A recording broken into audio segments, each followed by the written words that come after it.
What's up, you guys? Sean Ross Sapp, managing editor at Fightful.com. Follow me at Sean Ross Sapp on Twitter. We have some big news that was first reported on our premium service, FightfulSelect.com. Go over there, get dozens of podcasts every month. Lots of exclusive news, lots of early news, lots of interviews, features, and stuff like that way ahead of when they appear on Fightful.com.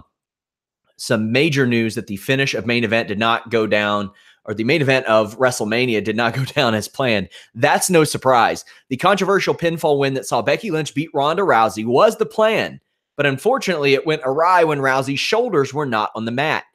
And Fightful Select was able to report that there was some heat on Rod Zapata, the referee, for counting that pin. Now, initially this heat was substantial. It seemed to dissipate. However, at Monday Night Raw this week, Zapata was pulled aside by Vince McMahon, who discussed the situation and subsequently fined Zapata as a result. WWE refs are instructed to call matches as shoots often and only count a pinfall when a wrestler's shoulders are on the mat. The stance from the referee in question, and many others actually, was that the match was laid out heavily ahead of time and that Rousey in particular could have struggled to regain her bearings and find her spot in the match. The pinfall was supposed to happen off the crucifix, just as it did, but McMahon told Zapata that he should have waited to count the three until Rousey's shoulders were actually on the mat, and that if any of the performers that were in the ring struggled to regain their spot or come up with a new finish, that's on them. The match was heavily worked out ahead of time, and WWE cameras actually filmed Rousey, Charlotte, and Becky preparing for it.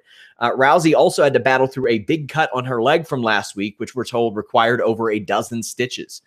There was also said to be an incident during the Gable and Rude versus Ricochet and Aleister Black match this week on Raw, in which Dan Engler, formerly known as Rudy Charles, ended up getting fined as well. The spot was said to be a small one, but that Vince McMahon wanted to set an example. The referees in question were brought to the production truck and shown video of how and where the errors were made and what to do ideally in that situation. It was reiterated that Vince McMahon did not call for any change to the finish of the WrestleMania match, as many have suspected or speculated. In regards to Ronda Rousey and our original reports that she was unhappy following the match, that's still the case, but we were not told if she was unhappy about an injury. She went in with a cut, came out with a broken hand, according to Dave Meltzer of the Wrestling Observer newsletter, or if the match or pinfall was what led to that. Leave us a thumbs up, subscribe, check out Fightful Select. That is the most direct way to support our independent coverage of pro wrestling. Until next time, we're out.